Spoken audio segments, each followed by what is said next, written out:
দুনিয়াতে এসেছি, সব নিয়ামতগুলো পেয়েছি। যখন দুনিয়ায় আপনি আমি আগমন করি নাই, আপনার আমার কোনো নাম পরিচয় ঠিকানা ছিল না। সামান্য একটা পানির ফোঁটা বাবার উরুসের মধ্যে বিরাজমান। ওই পানির ফোঁটাটাকে বাবার উরুস থেকে নিয়ে মা রেহেমের মধ্যে ট্রান্সফার করে দিয়া ওই পানির ফোঁটার মধ্যে সবার প্রথম আপনার আমার জন্য যিনি প্ল্যান করেছেন, ডিজাইন করেছেন, পরিকল্পনা করেছেন, সেই মহা পরিকল্পনাকারীকে। তিনি যদি পরিকল্পনা না করতেন, আমরা কি দুনিয়াতে আসতে পারতাম? 40 দিন পর পর আল্লাহ তাআলা স্ট্রাকচার চেঞ্জ করে দিলেন।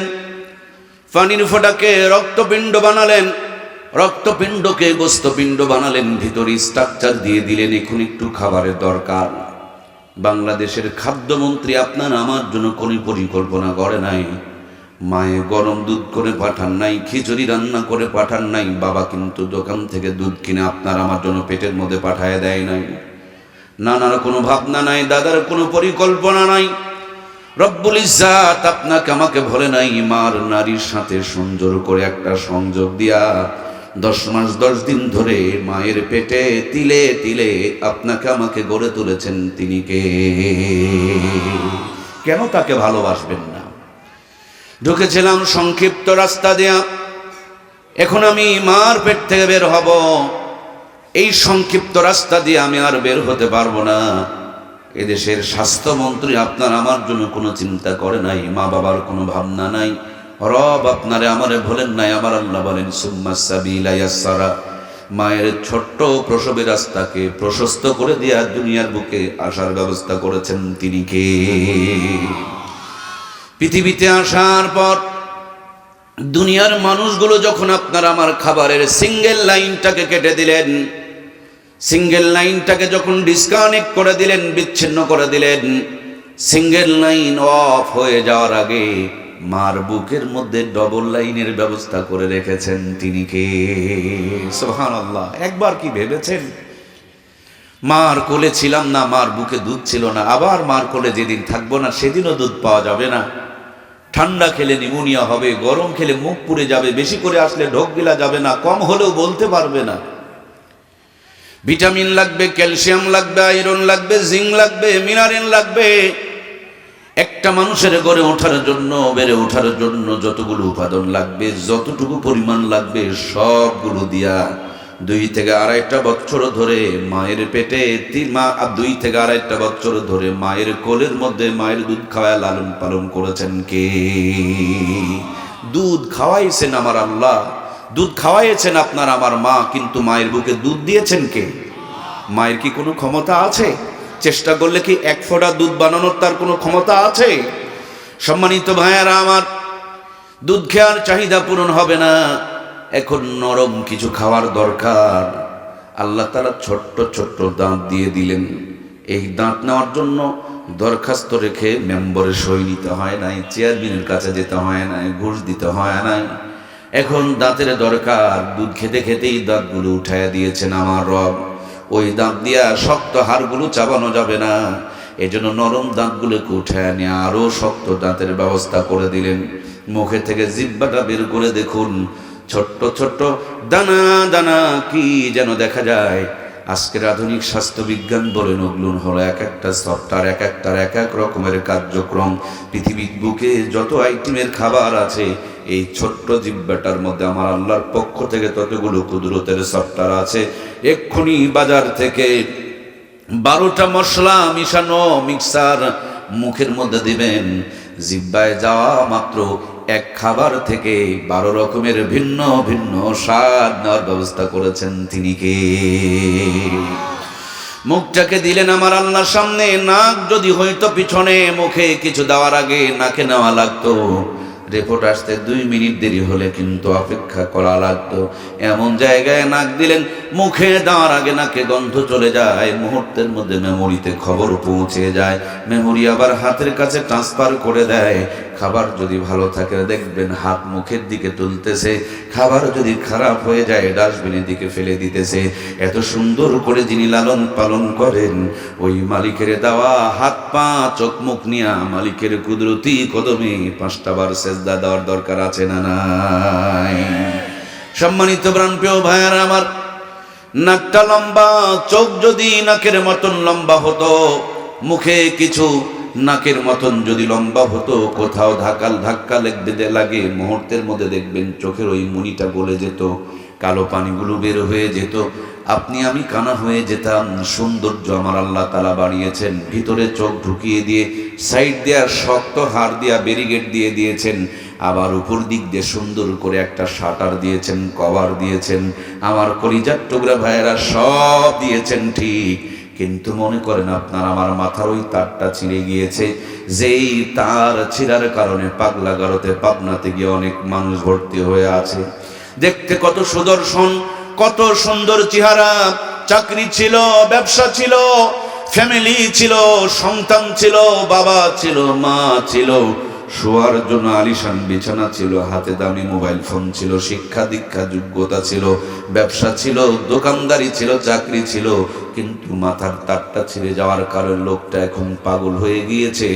আপন পর চিনে না, সন্তানকে আদর করতে জানে না, বিবির ভালোবাসা পায় না, বাবা মাকে বাবা মা বলে ডাকতে পারে না, রাস্তার পাশে দাঁড়িয়ে থাকে, কাপড় চোপড়ে প্রসাব পায়খানা করে মেখে দিয়া রাখে, পলিথিন কুড়ায়া, কাগজ কুড়ায়া, বোতল কুড়ায়া ঘাড়ের মধ্যে নিয়ে অপেক্ষা করে।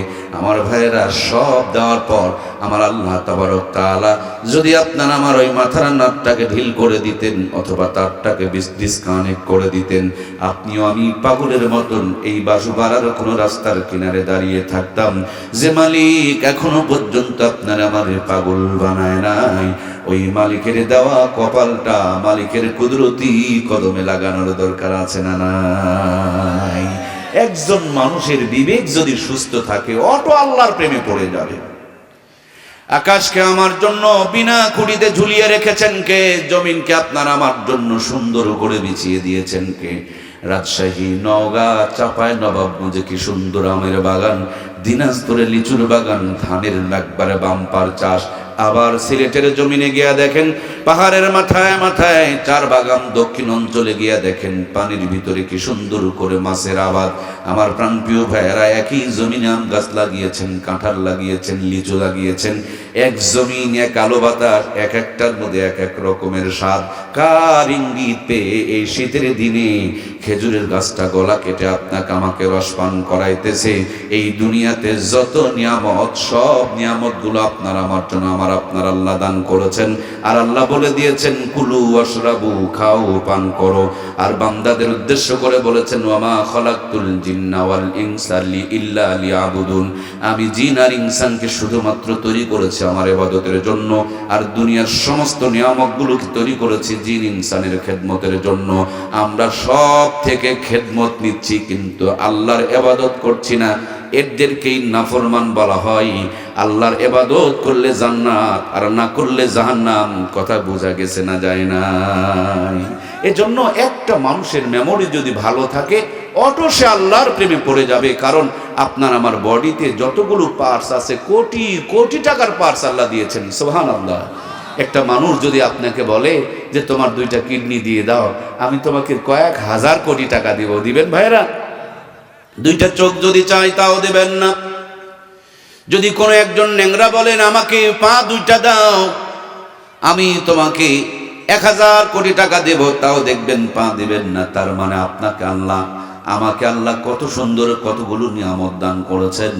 এই জন্য একটা মানুষের মেমোরি ভালো থাকলে অটোমেটিকলি সে আমার আল্লাহর প্রেমে পড়ে যাবে, আল্লাহকে খুঁজবে, আল্লাহর সাথে ভালোবাসা কায়েম করতে চাইবে।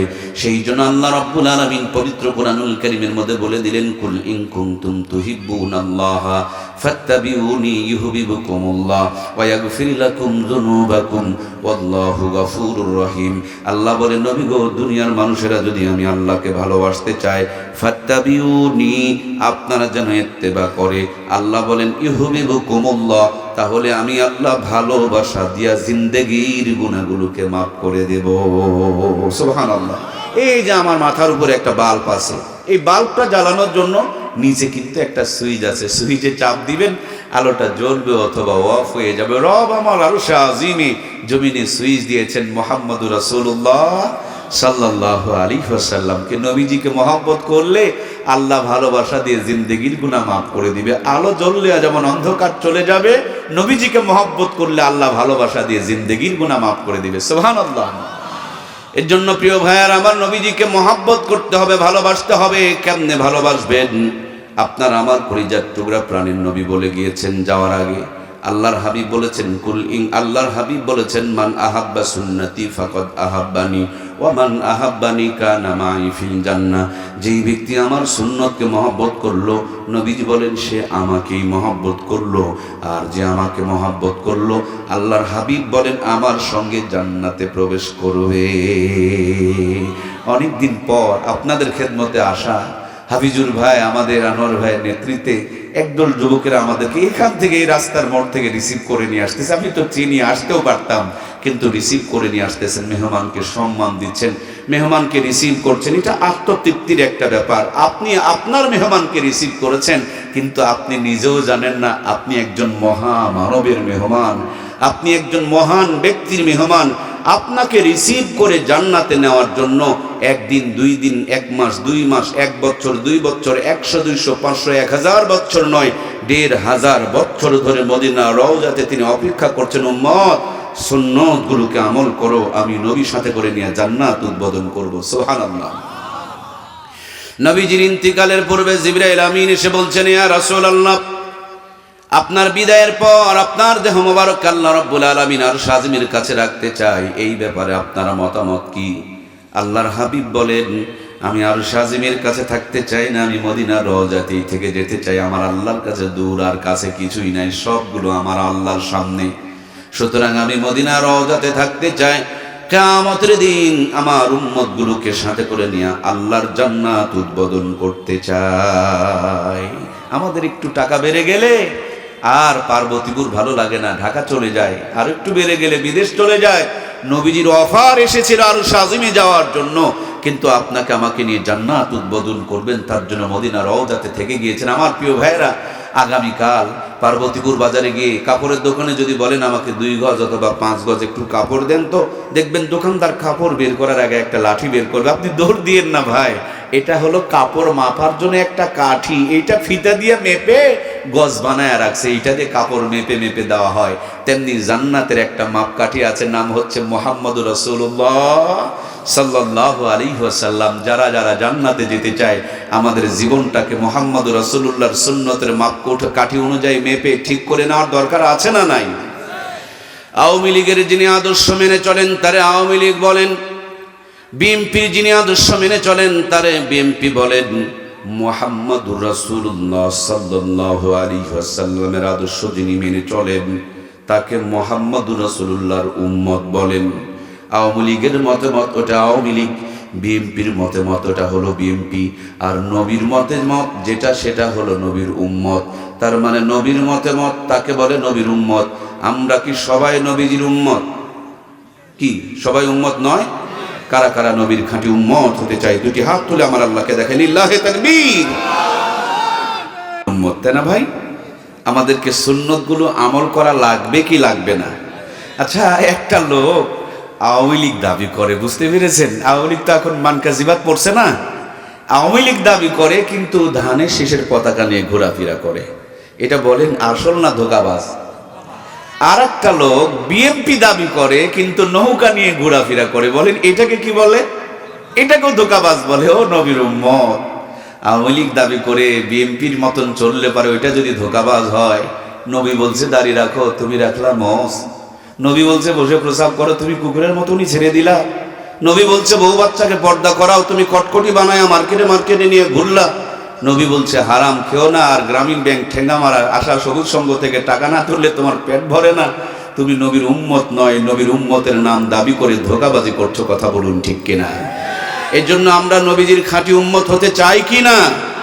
চাইতে হলে প্রত্যেকটা জায়গায় আমার নবীজির সুন্নতগুলোকে পালন করা দরকার আছে না নাই? আমি এমনি এমনি কিন্তু এখানে আসি নাই। আমি বাসার থেকে যখন বের হইছি, এই মাহফিলের পোস্টার আমার কাছে পাঠাইছে, বারবার যোগাযোগ করছে। এই জন্য এইখানে আসার উদ্দেশ্যে গাড়ি স্টার্ট করে যেমন আমি এসেছি, আমার আল্লাহ এমনি এমনি দুনিয়াও পাঠান নাই, দুনিয়াও বানান নাই, নবীকেও পাঠান নাই, একটা টার্গেট দিয়ে পাঠিয়েছেন। শুরু করেছেন একেবারে নিজের ঘর থেকে, শেষ করেছেন রাষ্ট্রপতি হওয়ার মাধ্যম দিয়ে। প্রত্যেকটা মানুষেরই তেমনি টার্গেট থাকতে হবে। জন্মেছি যখন, আপনাকে আমাকে চেষ্টা করে যেতে হবে ইসলামী দিন পরিবেশ কায়েম করে বাংলাদেশ কেন, যেই দেশে থাকবো, নবীর উম্মত বলে যারা দাবি করব, নবীর সুন্নতের জিন্দেগিকে ফলো করতে হবে। তিনি রাষ্ট্রপতি ছিলেন, শুধু রাখালি করলে হবে না, শুধু পিটন খেলে হবে না, শুধু মিষ্টি খেলে হবে না, আমাদের টার্গেটটাও থাকতে হবে রাষ্ট্র পরিচালনা করার জন্য। কথা বলুন ঠিক কিনা? প্রিয় ভাইয়েরা আমার, আপনারা জানেন 24-এ যতগুলো জীবন গেল, যে টার্গেট, যে উদ্দেশ্য, যেটা নিয়ে আমরা এতগুলো জীবন দিলাম, আমাদের স্বপ্ন কি পূরণ হয়েছে? আমাদের কোনো টার্গেট কি পূরণ হয়েছে? এটাই শুধু না আমার প্রিয় ভাইয়েরা, ওই যে ব্রিটিশেরা দীর্ঘদিন ধরে আমাদেরকে চেপে ধরেছিল, আমাদের মুরব্বীরা জীবন দিয়ে ব্রিটিশদের হাত থেকে স্বাধীন হয়েছিল। এরপর চোরের হাত থেকে পার হয়ে ডাকাতের হাতে পড়লো, পাকিস্তানের হাতে পড়লো, ওদের হাত থেকে আবার জীবন যে স্বাধীন হলো, তো ছোট দোকানের হাত থেকে উদ্ধার হয়ে এবার বড় ডাকাতের কাছে পড়লো, এরশাদ চাচার স্বৈরাচারী চেপে ধরলো, সেখান থেকে জাতি জীবন দিল। তো আরো ছোট ডাকাতের থেকে উদ্ধার হয়ে এবার খুনি মাফিয়া ডনদের হাতে পড়ে গেল। এখন কোথায় পড়েছেন আমি কিন্তু বলবো না, যাদের রক্তের উপরে বসে তারা ক্ষমতায় আছে, এখন তাদের সাথেই বেঈমানি হচ্ছে। কথা বলেন ঠিক কিনা? আজকে খুনিদের জামিন হয়, কিন্তু হাসিনার আমলে যা আলেমরা ভিতরে ঢুকেছে তাদের জামিন হয়। কয়েকদিন আগে আপনারা দেখেছেন, ওরা কোর্টের মধ্যে গিয়ে পর্যন্ত জয় বাংলার স্লোগান দিচ্ছে, কিচ্ছু হয় না। আর সামান্য কয়েকদিন আগে পত্রিকা অফিসে আগুন লাগানোর অজুহাত দিয়ে আলেমদেরকে গ্রেপ্তার করা হয়েছে। একটু কথা বলতে গেছে, একজন পুলিশ চর মেরে দেয়। আমার ভাবতে বড় অবাক লাগে, ওদেরকে দুলাভাই বলে ডাকে আর আলেমদের চর থাপড় দিয়ে। এদের রক্তের মধ্যে সমস্যা আছে না নাই? সব কিছু মিলিয়ে প্রিয় ভাইয়ের আমার, আফগানিস্তান নামক একটা ছোট্ট দেশ আছে, দীর্ঘদিন ধরে তারা যুদ্ধ করে বেঁচে আছে, রাশিয়ার সাথে যুদ্ধ করেছে, পর্যন্ত তারা হটায় ফেলে দিয়েছে। তারা কিন্তু ক্ষমতা হস্তান্তর করে নাই, এক চোরের থেকে নিয়ে ডাকাতের হাতে তুলে দেয় নাই। জীবন দিয়েছে নিজেরা, ইসলামের জন্য জীবন দিয়েছে, কোরআনের জন্য জীবন দিয়েছে। যাদের মাথায় কোরআন সুন্নাহ আছে তাদের হাতে তারা দায়িত্ব দিয়েছে। ওদের অন্ধকার হয় নাই, গোটা পৃথিবীতে তারা মাথা উঁচু করে দাঁড়িয়েছে। বর্তমানে জন্য নতুন করে মাথা ব্যথার কারণ হয়ে গেছে। কথা বলুন ঠিক কিনা? আর আমরা চোরের কাছ থেকে নিয়ে ডাকাতের কাছে দিয়ে মনে করছি নির্বাচনের পর ভালো হয়ে যাবে। ওপেন চ্যালেঞ্জ করে বলছি, নিয়ে আসেন কাগজ কলম, বুকের তাজা রক্ত দিয়ে লিখে দিয়ে যাব। যেই পরিমাণ অন্ধকারে ছিলেন তার চাইতে মহা অন্ধকার সামনে অপেক্ষা করছে, যদি কোরআন সুন্নাহর আদর্শের মানুষগুলোকে প্রত্যেকটা গুরুত্বপূর্ণ চেয়ারে আমরা সেট আপ না দিতে পারি। কথা বলেন ঠিক কিনা? এই জন্য প্রাণপ্রিয় ভাইয়েরা আমার, নবীর মতে মত তাকেই বলে নবীর উম্মত। নবীর খাঁটি উম্মত হতে হলে নবীর সুন্নতগুলোকে আমল করতে হবে। আল্লাহ তাআলা এমন একজন নবীর উম্মত আপনাকে আমাকে বানিয়েছেন, জন্ম থেকে মৃত্যু পর্যন্ত, রান্নাঘর থেকে নিয়ে সংসদ পর্যন্ত, পায়ের তালু থেকে নিয়ে মাথার চুলের আগা পর্যন্ত প্রত্যেকটা জায়গায় নবীজির নুরানি সুন্নতগুলো আছে না নাই? একজন মানুষ যখন জন্মগ্রহণ করবে, জন্মের পর পর কি করতে হবে, কেমন করে রিসিভ করতে হবে নবীজি শিখিয়েছেন। জন্ম হয়েছে, ডান কানে আজান দিয়ে দাও, বাম কানে একামত দিয়ে দাও। তেলানি করলে তরকারির উপরে তেলটা যেমন ভেসে থাকে, কোনো জায়গাতে নিচু হয় না, কোনো জায়গাতে ওইটা নিচে পড়ে না। সেম কায়দায় জন্মের পর আজান দিয়ে দাও, একামত দিয়ে দাও। জানাজার একটা নামাজ আছে, ওই নামাজের কোনো আজান একামত নাই। জন্মের পর ডান কানে আজান, বাম কানে একামত যদি দিতে পারো, সারা জীবন ইসলামী থিমের উপরে তার জীবনটা তৈরি হবে। সহজে কেউ তাকে নাস্তিক, বেঈমান, মুরতাদ বানাতে পারবে না। সুবহানাল্লাহ। বাবা মার দায়িত্ব শুধু জন্ম দেওয়া নয়, জন্মের পর অনেকগুলো সুন্নতের দায়িত্ব রয়ে যায়। বেশিরভাগ সন্তান বর্তমানে আমাদের হাসপাতালে নিয়ে সিজার করে বের করা হয়, ডান কানে আজান, বাম কানে একামত হয় না। এই জন্য মুসলমানের ঘরে জন্ম নিয়ে নাস্তিকের মতন চলাফেরা করে। কথা বলেন ঠিক কিনা?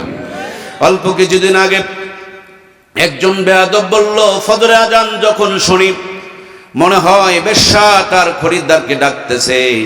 বাংলার জমিনে ঝড় উঠলো, কিন্তু মাফিয়াদের কারণে কেউ কিছু করতে পারলো না। আমি চিন্তা করলাম, এত কথা থাকলে পতিতার সাথে আজানের তুলনা করলো কেন? পরবর্তীতে ভেবে দেখলাম, কিছু কিছু সন্তান পতিতালয়ে জন্মগ্রহণ করে, এদের জন্মের পর ডান কানে আজান, বাম কানে একামত ঢোকে না, ওই পতিতার আওয়াজ কানে ঢুকেছে। এটাই তার মেমোরিতে বাজতেছে, গুরুত্বপূর্ণ চেয়ারে বসে ওই পতিতার সাথে আজানের তুলনা দিচ্ছে। কথা বলেন ঠিক কিনা? আরেকজন বেয়াদব বলল, আমার কাছে আজানের চাইতে কাউয়ার আওয়াজ ভালো লাগে। আমি চিন্তা করলাম, এত আওয়াজ থাকতে কাউয়ার আওয়াজের সাথে তুলনা করলো কেন? এখন বোঝা বড় সহজ। শহরে গিয়া দেখবেন বড় বড় ডাস্টবিন থাকে, ওই জায়গাতে অবৈধ সন্তানগুলোকে ফেলে দিয়ে আসা হয়। যার প্রয়োজন হয় ওখান থেকে তুলে নিয়ে নিজের পরিচয় দিয়ে লালন পালন করে ওই যে পড়েছিল ডাস্টবিনের কাছে। সকালবেলা গিয়েছে কাউয়া খাওয়ার জন্য, কাকা আওয়াজ করেছে, আজান একামত কানে ঢোকে নাই, ঢুকেছিল কাউয়ার আওয়াজ। এই জন্য তার জবান দিয়ে ওই কাউয়া মার খাই কথা বের হয়, ঠিক কিনা? এই জন্য প্রাণপ্রিয় ভাইয়েরা আমার, আপনার আমার সন্তানগুলো জন্মের পর ডানখানে আজান বামখানে একামত দিতে হবে। কারণ আপনারা আমরা জানি, গরুর পেট থেকে জন্ম নিলেই গরু হয়, ছাগলের পেট থেকে জন্ম নিলেই ছাগল হয়, ভেড়ার পেট থেকে জন্ম নিলে ভেড়া হয়, ঘোড়ার পেট থেকে জন্ম নিলেই ঘোড়া হয়। ঘোড়া বানানোর জন্য কোনো চেষ্টা করা লাগে না। কিন্তু মানুষের পেট থেকে জন্ম নেওয়ার পর মানুষও হয়, অমানুষও হয় না। কি রে ভাই, হয় না? আমার কথা কি বুঝতে পারছেন আপনারা? কি অমানুষ হয় না?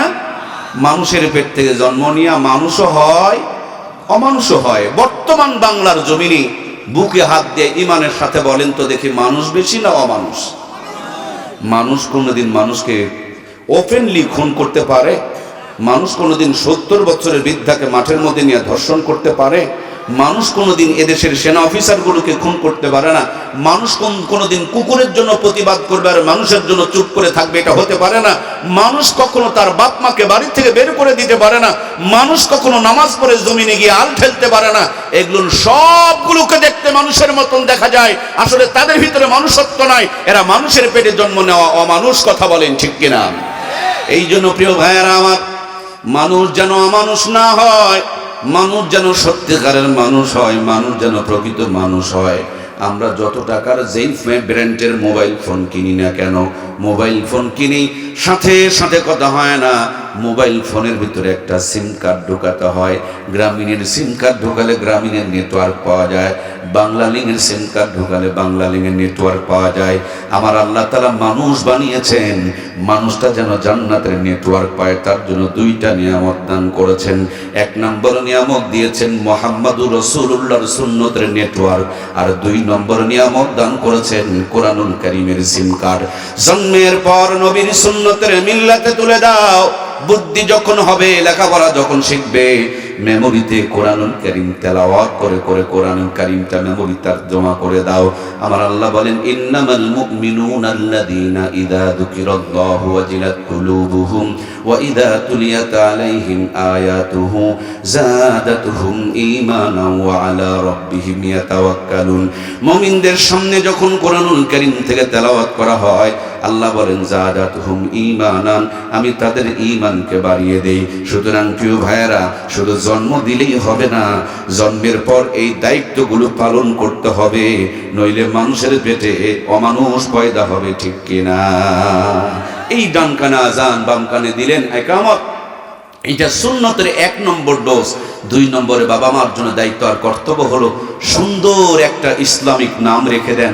লালটু, বল্টু, কালটু, মন্টু, এগুলো মুসলমানের সন্তানের নাম হবে না। নবীজির মহাব্বত এবং পছন্দের কিছু নাম আছে, আল্লাহর কিছু প্রিয় নাম আছে, গুণওয়ালা, অর্থওয়ালা, নবীদের মতন, সাহাবীদের মতন নাম রাখেন।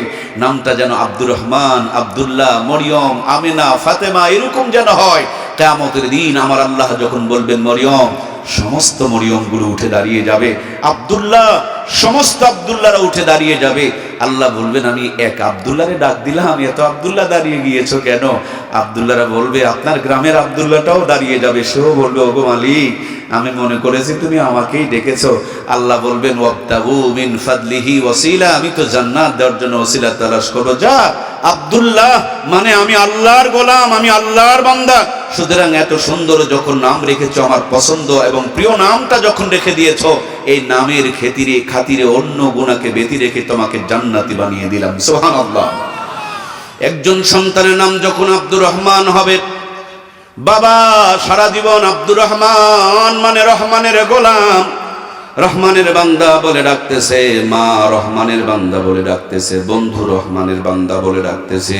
অফিসে গিয়া রহমানের বান্দা বলে ডাকতেছে, বারবার ওই মানুষটাকে আব্দুর রহমান আব্দুর রহমান আব্দুর রহমান বলে ডাকার কারণে, বারবার স্মরণ করার জন্য ওই নামটা বারবার সামনে আসার কারণে আব্দুর রহমানের গোলাম হওয়ার মতন যোগ্যতা ওই মানুষের ভিতরে দান করে দিবেন কে?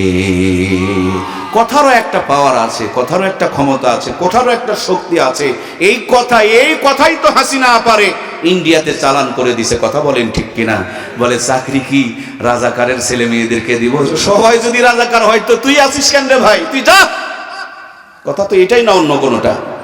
আল্লাহ আমাদেরকে বুঝ দান করুক। তাহলে কথারও পাওয়ার আছে, কথারও জান আছে, কথারও শক্তি আছে।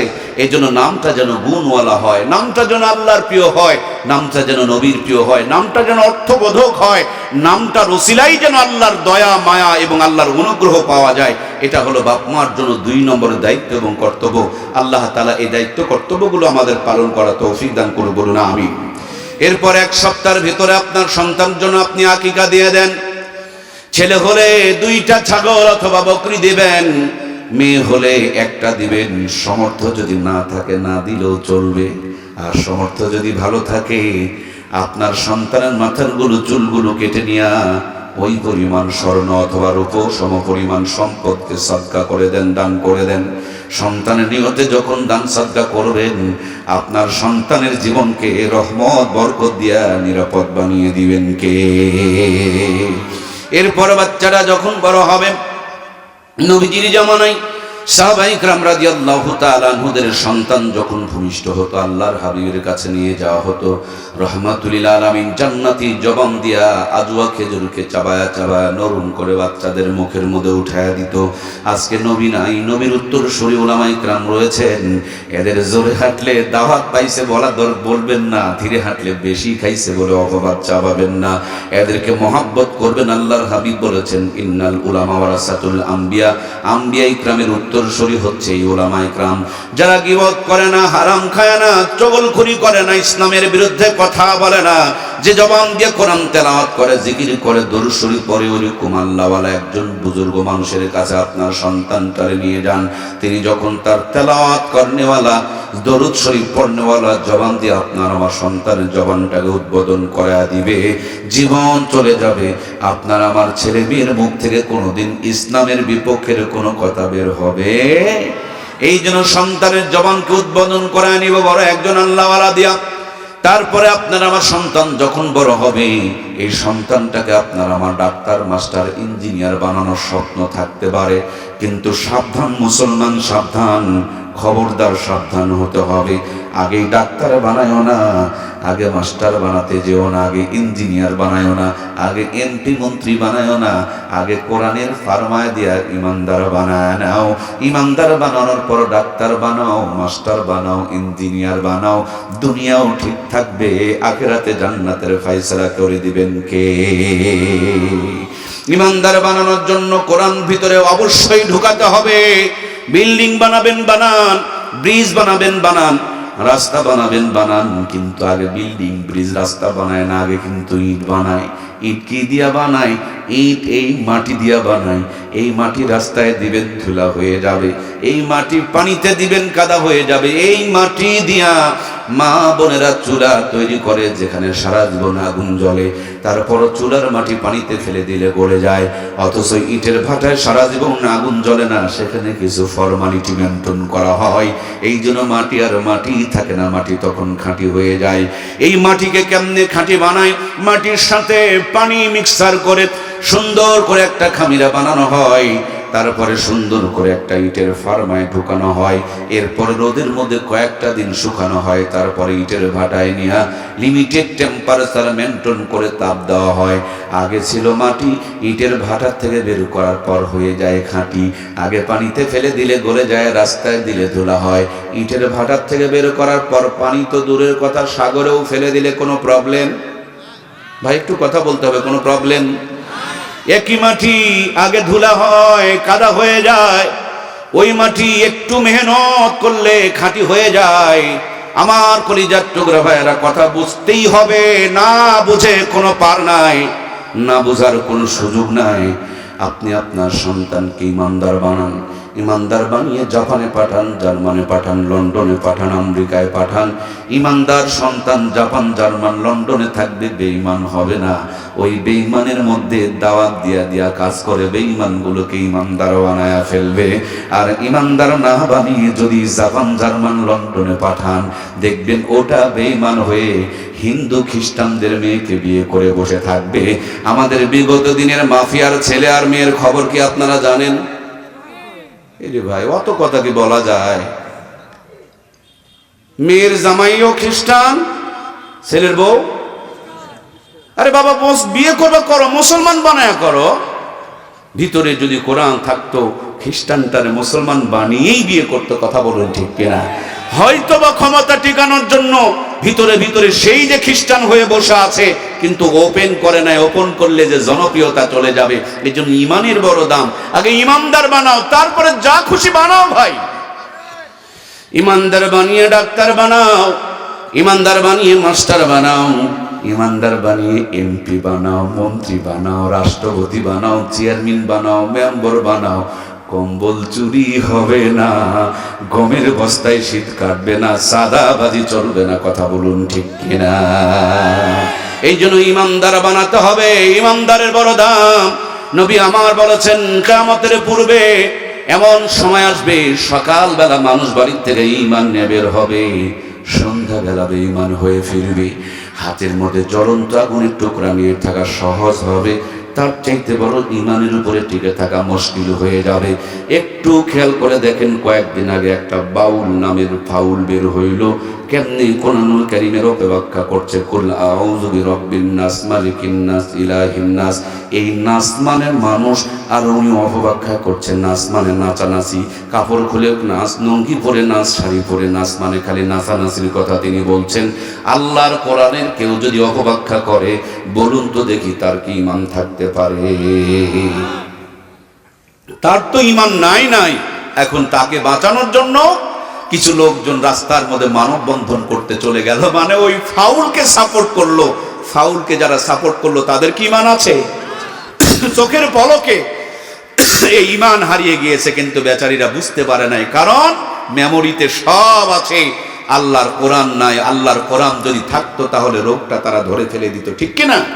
অল্প কিছুদিন আগে, আমি কিন্তু নাম বলবো না, বুঝে নিতে হবে এটা কিসের মাঠ গো? না, স্কুল মাঠ না। দেখবেন পরীক্ষার সময় কোর্সিনে লেখা থাকে শূন্যস্থান পূরণ করিও। আমি সবই পূরণ করে দিলে আপনারা কি করলেন? এই জন্য আপনারাও কিছু পূরণ করবেন। অল্প কিছুদিন আগে একজন বিশাল বড় নেতা বলল, আমরা শরীয়তের আইন বিশ্বাস করি না। বুঝতে কি পারছেন? এই ভাসুরের নাম বলিয়েন না, নাম বলতে হয় না। বিশাল বড় নেতা বলল, শরীয়তের আইন বিশ্বাস করি না। ভাইয়েরা আমার, ওনার কথা বাদ দেন। আমি যদি বলি শরীয়তের আইন মানি না, তাহলে আমার বাবার সাথে মায়ের বিয়ে তো এই শরীয়তের ভিত্তিতেই হয়েছে নাকি? শরীয়ত যখন অস্বীকার করব, তখন বাপ মার বিচ্ছেদ হয়ে যাবে, আমি হারামজাদা হয়ে যাব, আমি জারজ হয়ে যাব। এক্ষুনি যদি আমি বলি শরীয়ত মানি না, আমার বউ কি থাকবে না তালাক হয়ে যাবে? যারা যারা কথা বললেন না, দেখবেন জবানে কিন্তু প্যারালাইসিস হওয়ার আলামত। সাদাকে সাদা বলতেই হবে, কালোকে কালো বলতেই হবে। সাদাকে কালো বলার কারো অধিকার। শরীয়ত অস্বীকার করলে আমার বউ কি হালাল থাকবে? আমার বউ যদি হালাল হয়ে যায়, আমার সন্তানগুলো ভালো না জারজ? চোখের পলকে তারা ঈমানকে হারিয়ে ফেললো। এখন আর মাথার থেকে টুপি খুলতে চায়, শরীয়ত মানে না, আবার টুপিও খুলতে চায় না। আবার বলছে ধর্ম ব্যবসা। আরে ব্যবসা তো তারাই করে, এক এক সময় এক এক রূপ যারা ধরে। ধর্ম ব্যবসা আমরা করি না। আমরা জন্মের পর থেকে মাদ্রাসায় যখন ভর্তি হয়েছি তখন থেকে টুপিওয়ালা, মরার আগ পর্যন্ত টুপিওয়ালা। আগেও ছিলাম দাড়িওয়ালা, এখনো দাড়িওয়ালা। আগেও নামাজ পড়তাম, এখনো নামাজ পড়ি। ধর্ম ব্যবসা তো তারাই করে যারা ক্ষমতায় গিয়া ধর্মকে বেন্ড করে দিতে চায়, আর ভোট নেওয়ার জন্য একটা আসরের নামাজ 3 বার 4 বার আদায় করে, ঠিক কিনা? ওরা করে ধর্মের ব্যবসার আমাদের ঘরে চাপাইতে চায়। আমার কলিজার টুকরা প্রাণপ্রিয় ভাইয়েরা, এজন্য বুঝতে হবে জাতিকে ঈমানের বড় দাম। আপনি নেতা বানাবেন, সমস্যা কোন জায়গায়? মুসলমানের নেতার দরকার আছে না নাই? জোরে বলেন, আছে না নাই? আল্লাহ কি জামাত ইসলামকে কন্ট্রাক্টরি দিয়েছে যে তোমাদেরকে দিন কায়েম করতে হবে? মুসলমান যদি আওয়ামী লীগে থাকে তাদেরও দায়িত্ব, মুসলমান যদি বিএনপিতে থাকে তাদেরও দায়িত্ব দিন কায়েম করতে হবে। কিন্তু আমরা তো 53-54 বছর ধরে দেখে আসলাম নর্তকীদের নাচার জন্য সরকারি বরাদ্দ হয়, চারুকলার মধ্যে নাচ শেখানোর জন্য বরাদ্দ হয়, পান্তা খাওয়ার জন্য বরাদ্দ হয়, কিন্তু এসে কোরআনের মাহফিল বন্ধ করা হয়, কোরআনের প্রতিষ্ঠানগুলোর উপরেই ভিন্ন নজরে তাকানো হয়, মাদ্রাসা মসজিদগুলোকে ভিক্ষা করে চালাতে হয়। মানে নাচার জন্য বাজেট আছে, কোরআনের জন্য যারা বাজেট নাই এরা ইসলামের নাম দিয়ে ইসলামকে নিধন করতে চায়, ঠিক কিনা? সুতরাং প্রিয় ভাইয়ের আমার, আগামী দিন যদি কোরআন প্রেমী মানুষগুলোকে আমরা উপযুক্ত জায়গাতে পৌঁছাইতে পারি, মাদ্রাসা মসজিদ চালানোর জন্য আর কোনোদিন ভিক্ষা করা লাগবে? আজ স্কুলের জন্য বড় বড় বাজেট আসে, আর মাদ্রাসার সার্টিফিকেট দেখলে তাদেরকে দূরে রাখে। তার মানে এদেরকে নেওয়া যাবে না। রক্ত পর্যন্ত পরীক্ষা করে তারা বিভিন্ন জায়গাতে নিয়োগ দিয়েছে। আহারে বাংলার মুসলমান যারা এতদিন পর্যন্ত সেটআপ দিয়ে গেল, সব সেটআপ তাদেরকে রেখে দিয়া দেশ পরিবর্তন করতে চায়, দেশ চেঞ্জ করতে চায়। এটা কোনোদিন সম্ভব? বন্ধুরা আমার, আপনাদের কষ্ট হচ্ছে কি? একটা মাসালা বলি।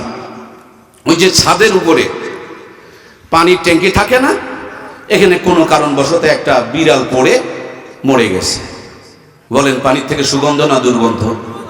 পানি স্বর্ণের টেপ বেচারি খুলে দিয়েছে, তো পচা গন্ধওয়ালা পানি আসতেছে। মুফতি সাহেবের কাছে ফতোয়া নিলেন, হুজুর উপায় কি? তো হুজুর বলছে যে দাহা দরদার, মানে চতুর্দিকে যদি 10 হাত হয় আর ওখানে যদি কোনো কিছু পড়ে পানির কালার কোয়ালিটি নষ্ট হয়ে যায়, তো 10 বালতি পানি তুলে ফেলে দিলে এটা পবিত্র হয়ে যায়। 10 বালতি পানি তুলছে কিন্তু বিড়াল তোলে নাই। বুঝতে পারছেন কি? পানি তো পবিত্র হবে। কি হবে? হবে টেপ ছেড়ে দিলে ভালো পানি বাড়াবে? কি এটা খেলে ভালো থাকবে না ডায়রিয়া ধরবে? বাংলাদেশে খালি বুজান গেছে, পুরা সেটআপ রয়ে গেছে। এই জন্য আমরা টেপ ছেড়ে দিলেই খালি লাশ, গন্ধ আর অন্যায়, অত্যাচার, জুলুম, চাঁদাবাজি, টেন্ডারবাজি বের হচ্ছে। কথা বলেন ঠিক কিনা? পুরা সেটআপ চেঞ্জ করতে হবে। ট্যাঙ্কির ভিতরে পড়ে থাকা ওই মুরগিটাকে সরাতে হবে, ট্যাঙ্কির ভিতরে পড়ে থাকা ওই ইঁদুর বাদরগুলোকে সরাতে হবে। যারা দেশের খেয়ে দেশের পরে দেশের জনগণের ট্যাক্সের টাকা দিয়ে যাদের জীবন পরিচালিত হয়, এরা যারা জনগণের বুকে ব্রাশ ফায়ার করেছে, এদের খুনের বিচার করতে হবে। বাংলাদেশ 50 বছর না 100 বছর টনটনা ঠান্ডা থাকবে। কথা বলেন ঠিক কিনা? বিচার না করে ক্ষমতা চেঞ্জ করবেন, কোনো লাভ হবে না। চোরের হাত থেকে ডাকাতের হাতে ক্ষমতা তুলে দেওয়া হবে, এছাড়া কোনো পরিবর্তন হবে না। এজন্য পরিবর্তন করতে হলে আগামী দিনে যে সময় আসছে, সেই পরিবর্তনে কিছু চাবি, কিছু সুইচ আপনার আমার কাছে আছে। লালটাতে টিপবেন তো জাহান্নামে জ্বলবেন, সবুজটাতে টিপবেন তো জান্নাতে তো যাবেনই যাবেন। দুনিয়াতে জান্নাতের পরিবেশ দেখতে পাবেন ইনশাআল্লাহ। আমরা সবুজটাতে টিপে দুনিয়া আখিরাতে ভালো থাকতে চাই। আল্লাহ আমাদেরকে কোরআনের পক্ষে কবুল করুক, আমরা পড়ি আমিন। তাহলে প্রিয় ভাইয়েরা, যা বানাবো সবার আগে ইমানদার বানাবো। কথা কি বুঝতে পারছি? কি বুঝতে কোনো কষ্ট হচ্ছে নাকি? আমাদের বাচ্চাগুলো যখন জন্ম হয়, জন্মের পর দেখবেন আমাদের বাচ্চাদেরকে টিকা দেওয়া লাগে। 6টা টিকা দেওয়া লাগে। কয়টা রে ভাই? এটা কিন্তু বুড়া হয়ে দেওয়া লাগে না, ছোট্টতে দেওয়া লাগে। কখন জানেন? যখন টিকা দিলে বাচ্চার গায়ে জ্বর আসে, শরীরটা নীল হয়ে যায়। বাবা মা সন্তানকে নিয়ে টিকা কেন্দ্রে যায়, কোলে চেপে ধরে, বাচ্চা চিৎকার করে, বাপ মা আরো চেপে ধরে। ডাক্তারে 14 গোষ্ঠী কতুলের গালি দেয়, লাথি মারে, থুতু দেয়। তারপরে ডাক্তার মন খারাপ করে না, হাসির ছলে বাচ্চাটাকে টিকা দেওয়া দেয়। আপনি কত বড় নির্দয় মানুষ! সন্তান যদি বিপদে পড়ে, বাপ মা আগুনের পানিতে ঝাঁপ দিয়ে সন্তানকে বাঁচানোর চেষ্টা করে, আর আপনি এত বড় সুই ফুরাইয়া দিলেন। আপনি এত বড় সুইটা ফুরালেন কেন? ছোট্টবেলাতে আপনার সন্তানকে 6টা টিকা দিলে এই সন্তান মৃত্যুর আগ পর্যন্ত যেমন নিরাপদ হয়ে যাবে, ছোট্টবেলাতে 6টা টিকা দেওয়ার কারণে এই সন্তানের জীবনটা যেমন 6টা রোগের সাথে প্রতিরোধ করার ক্ষমতা তৈরি হবে। ছোট্টবেলাতে আপনার আমার সন্তানকে টিকা দেওয়ার কারণে বডির মধ্যে অ্যান্টিবডি তৈরি হবে, ইমিউনিটি মজবুত হবে। ওই 6টা রোগ আপনার আমার সন্তানকে আর যেমন ঘায়েল করতে পারবে না। রোগ থেকে বাঁচানোর জন্য যদি আপনার আমার সন্তানকে টিকা দিতে হয়, জাহান্নাম থেকে বাঁচানোর জন্য আল্লাহর কোরআনের শিক্ষা দেওয়ার দরকার নাই? যারা যারা কথা বললেন না, প্যারালাইসিস হওয়ার আলামত, সাদাকে সাদা বলতেই হবে। রোগ থেকে বাঁচানোর জন্য যদি টিকা দিতে হয়, জাহান্নাম থেকে বাঁচানোর জন্য কোরআনের শিক্ষা দেওয়ার দরকার আছে না নাই? টিকা দিলে যদি অ্যান্টিবডি তৈরি হয়, রোগের সাথে ফাইট করার শরীরে ক্ষমতা পয়দা হয়, আল্লাহর কোরআন শিক্ষা দিলে নাস্তিক বেঈমান মুরতাদের সঙ্গে মোকাবেলা করার মতো ঈমানি শক্তি বাড়ায় দেন কে? আমরা আমাদের সন্তানগুলোকে রোগ থেকে বাঁচার জন্য টিকা দিলেও জাহান্নাম থেকে বাঁচার জন্য কোরআনের শিক্ষা দিতে পারি। এই জন্যই আমরা লাঠি পিটা খাই, জুতা পিটা খাই। আমাদের সন্তানেরা কোরআনের বিরুদ্ধে বলে, ইসলামের বিরুদ্ধে বলে, বাপ মাকে বৃদ্ধাশ্রমে ফেলে আসে। সমাজে এত জুলুম, অত্যাচার, নির্যাতন চলছে আমার প্রিয় ভাইয়েরা। তাহলে রোগ থেকে বাঁচার জন্য টিকা দিতে হবে, আর নাস্তিক বেঈমান মুরতাদ যেন না হয় তার জন্য কোরআনের শিক্ষা দিতে হবে।